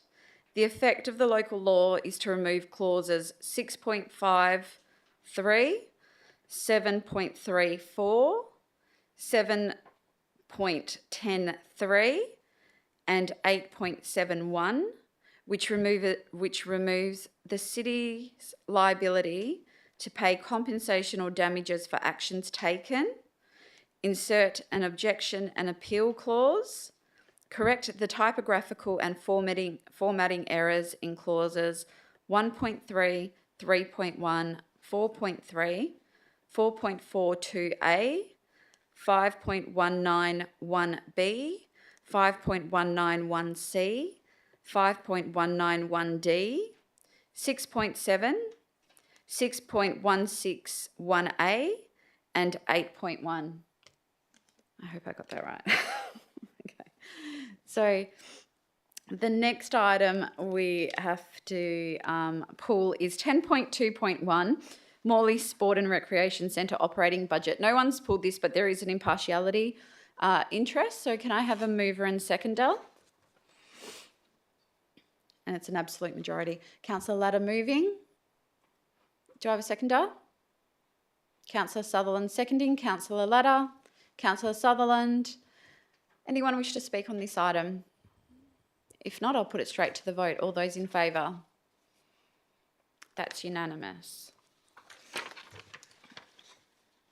The next item that's been pulled is 10.4.1, Grandstand addition to Morley Sports and Recreation Centre. Oh, sorry, I missed one. Before we go to that, it's 10.3.1, alternative use options, Embleton Golf Course. Councillor Sutherland, you've pulled this one. Yeah. Are you moving the officer's recommendation? Yes, I am. Do I have a seconder? Councillor Ostrowski, Councillor Sutherland, do you wish to speak on it? Yeah, look, I've got a few comments. Obviously, I put this motion up in last year, in July, I think it was, to see what we could do to make the Embleton Golf Course better. Then it got on, for some reason, got onto 6PR, onto the rumour file, and it's been a contentious issue ever since and caused distress to many people for no reason at all. It was never the intention to close the golf course. Number one, it's a very popular 9-course golf course in Perth, and since I've put this up, I've learnt really 9-hole golf courses are popular, and also and Embleton's popular for other reasons, but the 9-course one is very popular in the state or in the metro area. And this report was simply to see what could be done to make it better, nothing more. There are obviously minor modifications that can be done, undertaken around the club, and I do think the club room is at the moment less than desirable and needs a bit of work. But whatever we do in the future, it's imperative that we have a great golf course, but also talk to the users. Now, if you look at the report, there is no indication in the report at all to close it or to change uses. Obviously, options 3 and 4 would be Nirvana, but they're going to cost a lot of money. And after the items tonight down in Maylands, I think they're imperative compared to this. I do go to Wembley and I, see the mini golf there and all the other bells and whistles, but we're not there yet. And the other thing I'd like to point out, which I'm really happy with the officers' in the report, is the popularity of golf in not just in Perth but in Australia, and it has put my mind to rest. Our golf clubs compared to other city golf clubs around the metro area. So again, just to reiterate, I'm happy with this report. It's not gone out, obviously people haven't been asked about anything on this. It's just been the officers had a look to give us some information so we can take it from there. So I encourage councillors to consider this. Thanks. Thank you. Councillor Clark. Sorry, apologies again. An impartial interest, I'll remain in the room. I have extended family that live in close proximity to the Embleton Golf Course. Thank you. Councillor Osazowski. Thank you, and thank you, Councillor Sutherland.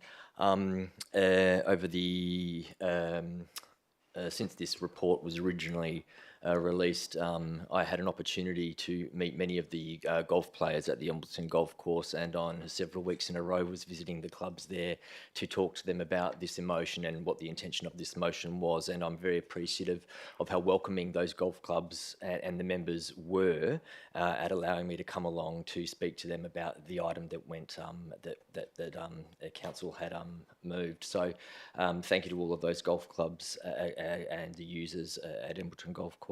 Additionally, I was able to have a couple of community meetings around this item as well to gauge a feeling from the community surrounding the golf course about how they felt about all of this as well. And it was another wonderful opportunity to speak with all of those people to quell some of the fear that was building around that community there. So I guess my comment tonight is just in thanking everyone for being so willing to talk to me about this item. Thank you. Thank you. Anyone else wish to speak on this? If not, I'll put it straight to the vote. All those in favour? That is unanimous. Thank you. So the next item is 10.4.1, Grandstand addition to Morley Sport and Recreation Centre. Councillor Eason, you've pulled this one. Are you moving yeah, officers? just officer's recommendation. Just a few comments, please. Okay. Do I have a seconder? Councillor Sutherland, Councillor Eason. Yeah, look, really pleased to see this move ahead. So Morley was once the heart of basketball for the Eastern Districts, a pumping recreation centre that helped shape basketball in our state, young and old. And I'm really proud to see the reputation is back on its way. There are many of our community that are wanting to see the return of semi-professional basketball into Morley. Kids with ambitions of one day playing in the NBA will now have the chance to see our state's top men and women hit the courts right here in Morley. People will come not just for basketball, but for a night out, experience our multicultural foodie spots, which will give our local businesses a big boost. Delivery of this grandstand is another step forward for our district and signals the return of NBL 1 back to the City of Bayswater. Thank you. Thank you. Councillor Sutherland. Anyone wish to speak on this item? I'll put it straight to the vote. All those in favour? That is unanimous. The next item is 10.5.1.3, Policy Review, Communications and Social Media Policy. Councillor Eveson, you've pulled this. Yes, there's an alternative which was provided in the run sheet. And Okay, do I have a seconder? Councillor Osazowski, Councillor Eveson. yes, so look, it's just making some changes. There was some discussion in the policy meeting. It is just to remove Clause 1, which is redundant. The Local Government Act clearly addresses this and allows the CEO to speak on behalf of the city when authorised by the Mayor or Deputy Mayor. And the policies functioned well with no need for adjustment. And the clause number 4 makes it more ambiguous and open to interpretation, whereas the officer's suggested wording is very clear and unambiguous. And that's why I've suggesting these changes. Thank you. Thank you. Councillor Osazowski. Anyone wish to speak on this? Deputy Mayor. Deputy Mayor. Thank you. I do have a question to the officers, please.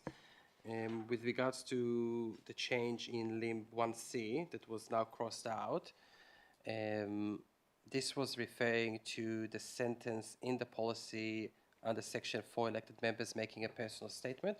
There was a dot point, the first one, that says that elected members must clearly state that the comment or content is a personal view only, which does not necessarily represent the views of the city.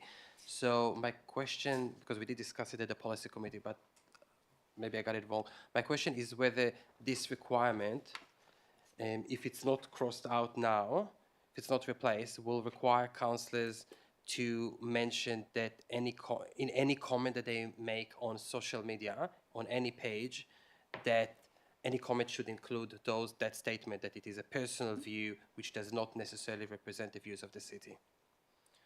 Thank you. I'll go to the director. Through you, Madam Mayor, that is the intent of that dot point in the policy as it stands. Thank you. Look, my comments. Look, we did discuss it in length. Councillor Iveston, you were there as part of the discussion. You did mention you supported it, the changes, and you voted for them. So I'm surprised that we now need to open those kind of things. We don't have to agree, but we did support it. It was unanimously supported. And the issue with that one, just for councillors who were not there, we did discuss it in length, is that we just wanted to, I think the intention was clear to everyone.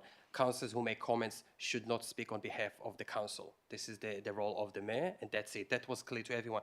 The issue here is how it was drafted here in the policy, is that there is an onus now on every elected member on any comment that they will make on any page, not only on their page, on any group, everywhere, they will have to put that statement. So what we did at the policy committee, and again, we discussed it in length, is to reverse the onus. Instead of making an onus on elected members to write that comment, under each comment, instead of that, to actually make the requirement very clear that elected members just simply must not imply that the comment or content necessarily represents the views of the city. So there is an onus on elected members to ensure that their comments do not imply that, but they not necessarily need to write it down. Because what will happen if an elected member will forget to write it down, they will breach the policy. So I do have concerns about that, and I would like to move an amendment, please, to bring this clause back. I don't have issues with the crossing of A. It was suggested at the policy committee, but I'll leave with that. But I have concerns about the onus on elected members and breaching the policy. So I would like to suggest that 1C will be not crossed out, will be returned. I'll check with the mover and seconder. Okay, mover, you're shaking your head. Does that mean you don't accept the amendment? You don't accept the amendment. So I will see if there is a seconder for the amendment. Yep.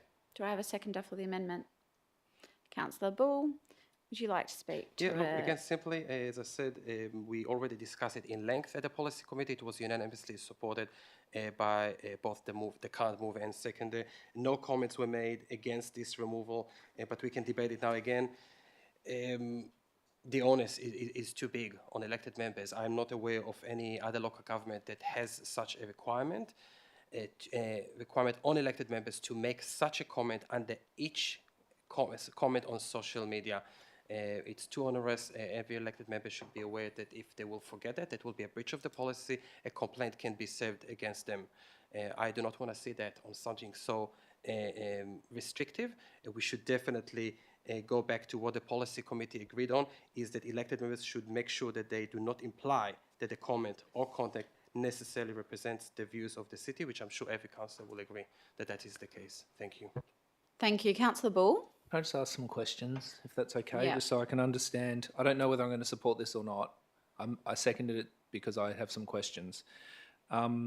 So does this mean that the effect of this dot point is every social media post that I make or comment that I make or respond to on someone else's post requires me to put a statement that says that it is my personal view only and it doesn't necessarily represent the views of the city? Thanks for the question. I have the same question, so I'm glad you asked it. I'll go to the director. Through you, Madam Mayor, yes, that was the intent in how it was drafted. Excellent, that's clear, thank you. Does it also mean that on my personal page, so on my personal profile, if I do, a photo of me with the kids and Nis at, a family holiday, that would also require me to say the same statement? Thank you for the question. I'll go to the Director. Through you, Madam Mayor, how the policy is currently drafted, yes. Excellent, thank you. And then my next question, if I attend a public meeting, say, one that springs to mind that happens a lot is Maylands Ratepayers and Residents Association. I know both South Ward councillors attend that. I haven't attended for quite a while, but have in the past. If I were to make a comment at that forum, would I also need to state that it is my personal view, which does not necessarily represent the views of the city? Thanks for the question. I'll go to the Director. Through you, Madam Mayor, yes. Hey. Hang on. Mayor, could I move a deferral motion that this item be considered at the January meeting, please?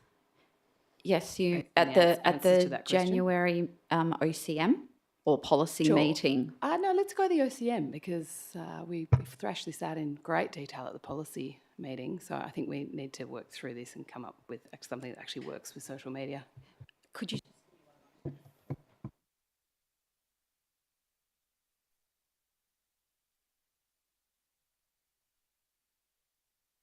Just going to go to the Manager of Governance for some guidance on the referral.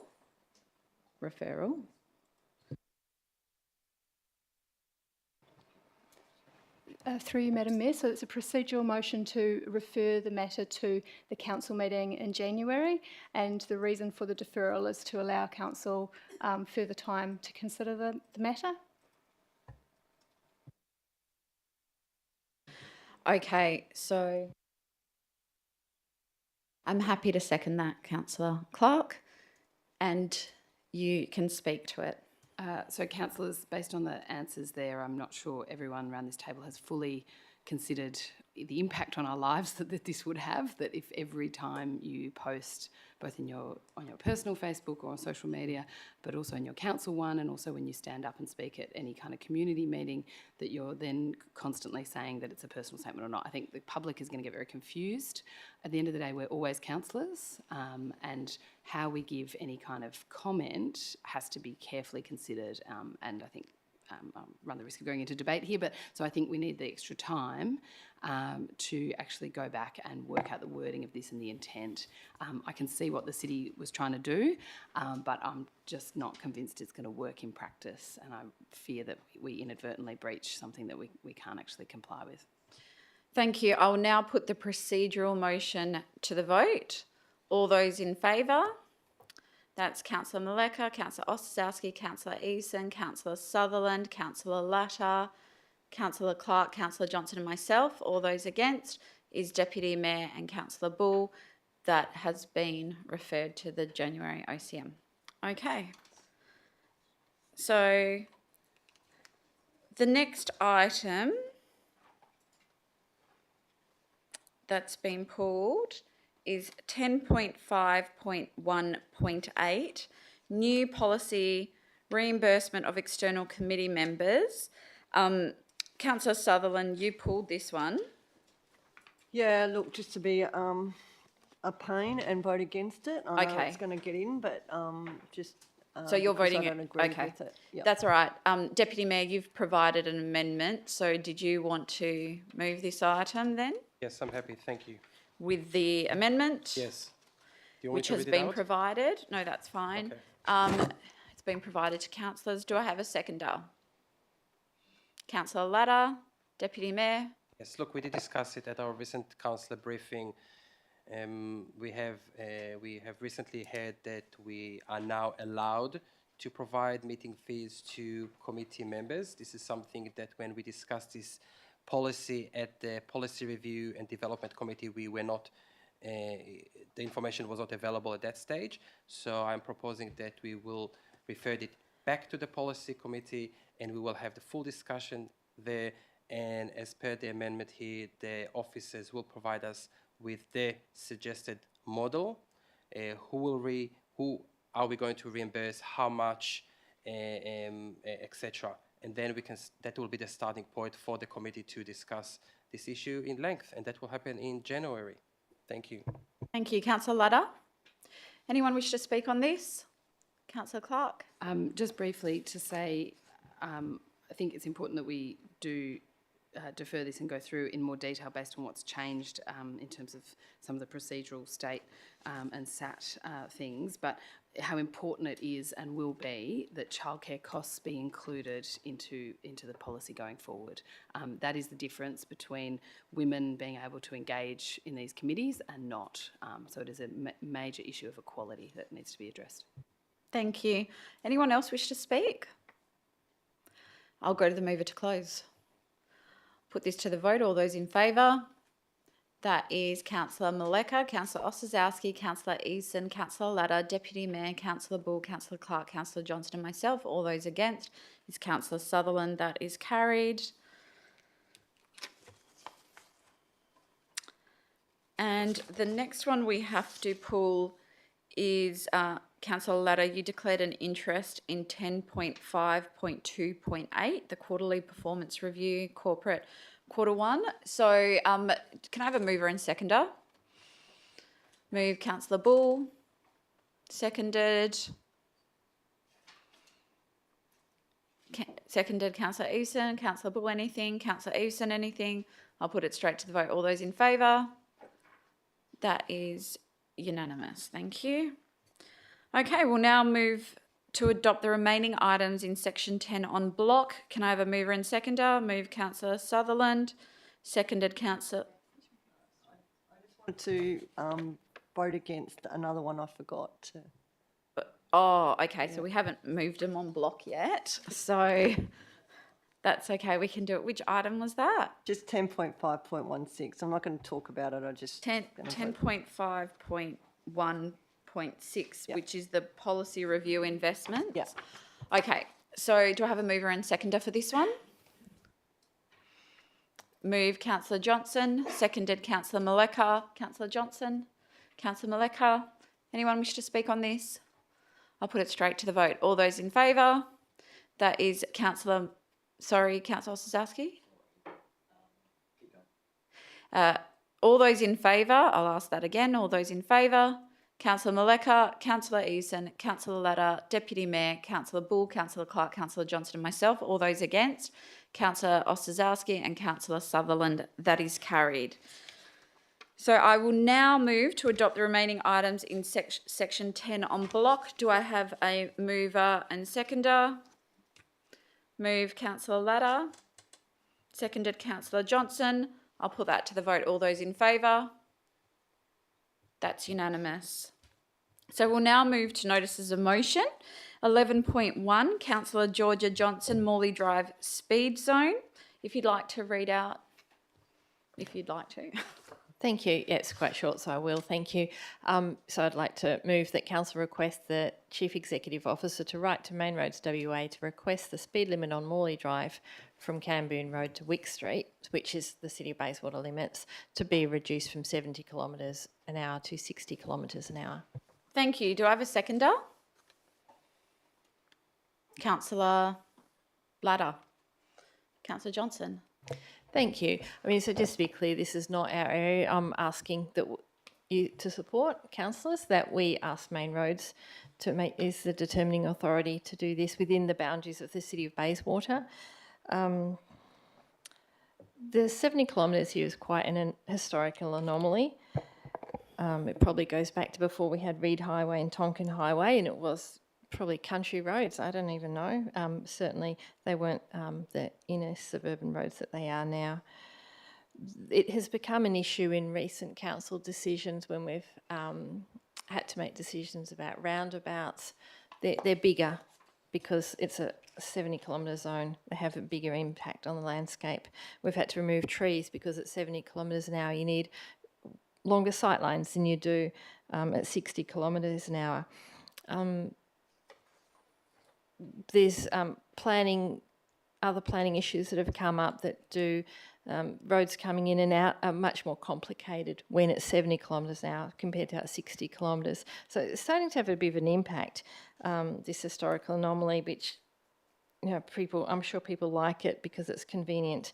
It just doesn't make any sense compared to the road network in our area. And similar roads, Alexander Road, Crimea Street, all of the streets intersecting it. Much bigger roads like Great Eastern Highway, for example, through Belmont in our neighbourhood, are still 60 kilometres an hour. With the number of roads coming in and out on Morley Drive, it's really doesn't make sense. Lower speeds we know are safer. There are fewer accidents, and when there are accidents, they have less impact. At the speed which this road would normally be, with all of the intersections and driveways that are on it at 60 kilometres, which it should be, we would have fewer major engineering and planning issues. I think it makes sense to try and ask Main Roads to do this, and I ask you support this for sort of planning certainty, but also for safety in our community. Thank you. Thank you. Councillor Ladder? No? Would anyone like to speak on this? Councillor Bull? I will briefly I'll thank Councillor Johnson for bringing this motion, and the report does make some mention of the way in which the road has developed over time. And in fact, it says, given the functionality changes over the course of the development of Morley Drive, it is acknowledged that there are safety benefits associated with further reduction in the speed limit on the road. I was hoping there would also be some commentary on what the impact of lowering speed limits are in terms of crash victims and injuries that can be suffered by people. And I think that is important to understand why road safety is so important. We talk a lot on this council about the importance of creating towns and cities that are, and town centres as well, that are pedestrian friendly. We do know that families live on this street, and we know that people walk along this street.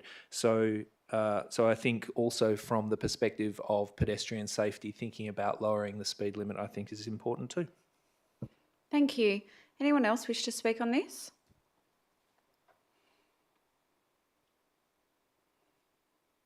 If not, I will go to the mover to close. Thank you. Thanks, Councillor Bull, for mentioning the issue of safety. It does remind me that this, I ride around the city Bayswater, and there's no way I'd ride a Morley Drive at 70 kilometres an hour. It does require 1.5 metre safe passing distance, which it's not achievable on this road. At lower speeds, that would be a very different question, and ask you to support this for the safety of our community. Thank you. Thank you. I'll now put this to the vote. All those in favour?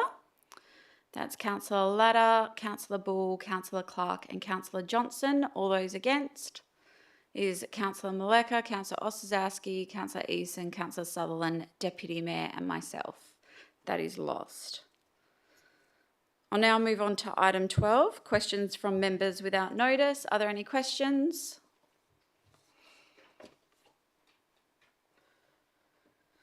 If not, I'll move on to item 13, new business of an urgent nature, of which there is none this evening. Item 14, confidential items. There are no confidential items. And that takes us to item 15, closure of meeting, and I will close the meeting at 9:07 p.m. Thank you, councillors.